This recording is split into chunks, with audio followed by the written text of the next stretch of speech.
The actor. Thespis was the first known actor from ancient Greece, and it is from his name we take the word thespian, which means actor. Two notions of acting are representational and presentational. They are the same as the two modes of performance from Lesson 1. Presentational or external acting is something the actor presents to the audience. The actor determines how the character will walk, talk, behave, and then he imitates this characterization. The actor learns to present a role through training that might include singing, dancing, fencing, juggling, etc.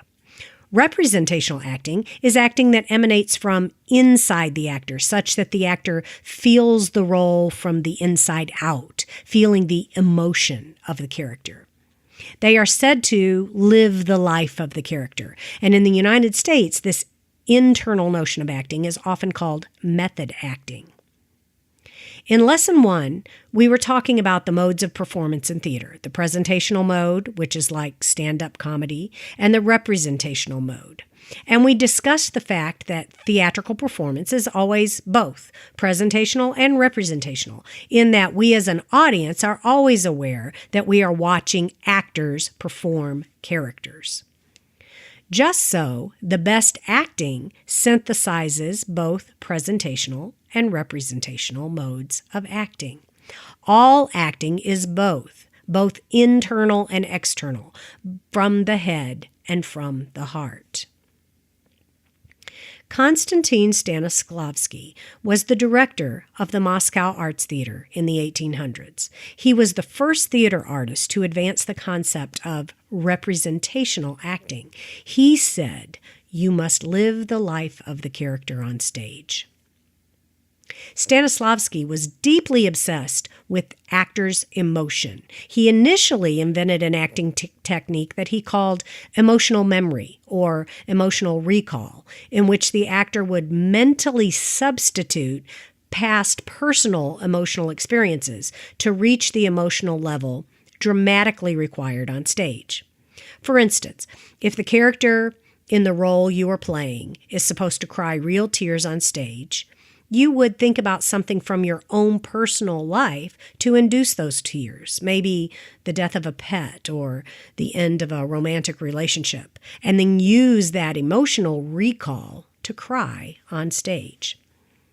But emotional memory recall did not remain central to Stanislavski's acting system for very long because he recognized the necessity for control in performance. If you dredged up the memory of a failed relationship, you may be such a basket case that you couldn't control your breakdown to continue with the play. He said, "Feeling does not replace an immense amount of work on the part of our intellects." So he began the presentational study of acting, elocution, the study of the voice, dance, phrasing, just as passionately as he studied emotional recall. And by the middle of his career, he had discarded emotional memory in favor of physical action as the key to stimulating truthful acting. He began to even reproach his actors for excessive wallowing in private emotion. No other country has been as influenced by Stanislavski's teaching as the United States. In 1919, two of his students immigrated to New York and founded the American Laboratory Theater. Later, Lee Strasberg converted to the Stanislavski teachings and began the group theater, and then became director of the Actors Studio, which was founded in 1951. Lee Strasberg developed method acting based on Stanislavski's acting style. Strasberg developed this style derived from Stanislavski's early teachings, incorporating emotional recall as a principal acting element. Method acting became the standard actor training technique in America in the 1950s. Other American acting teachers, for instance, Stella Adler, Sonia Moore, preached the later Stanislavski emphasis on physical action. Today, the acting program at the Actors Studio and at most colleges and universities offer acting studies incorporating both presentational and representational techniques. Traditionally, the training of an actor has concentrated on dramatic technique. To hone this technique, an actor must train first his voice and then his body. These are the tools of the actor. Becoming an actor. An actor trains first his instrument, and then he approaches the method. The actor's instrument is his or her self.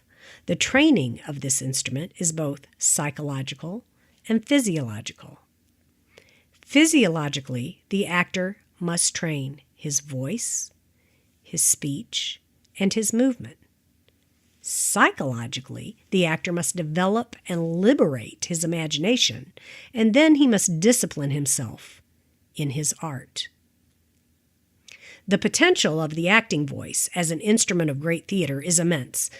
Many of our modern actors, Patrick Stewart, James Earl Jones, Anthony Hopkins, Meryl Streep, Glenn Close, Maggie Smith, Judi Dench, are celebrated for their distinctive use of their voice. Secondly, in physicality, is movement. The beginning actor is often recognized by uncontrolled behaviors, fidgeting, shuffling, aimlessly moving about the stage. The actor's use of his or her body is the other element of fundamental technique. The best actors are strong and supple, capable of great physical self-mastery. Then comes psychological training, the freeing of the imagination, and along with that freeing, discipline. The successful actor must be able to imagine him or herself performing and often relishing the most unspeakable acts of his characters, who might be murderers, bigots, atheists, perverts, prudes, whatever. The liberation of the imagination is a continuous process in actor training. Then there is discipline. Imagination and discipline must work hand in hand. The actor's discipline keeps him within the bounds. The actor is not an independent artist, but a collaborative artist, a part of an ensemble or a company. Therefore, they must show up on time, know their lines, collaborate with the other actors, directors, designers, etc. This all takes discipline.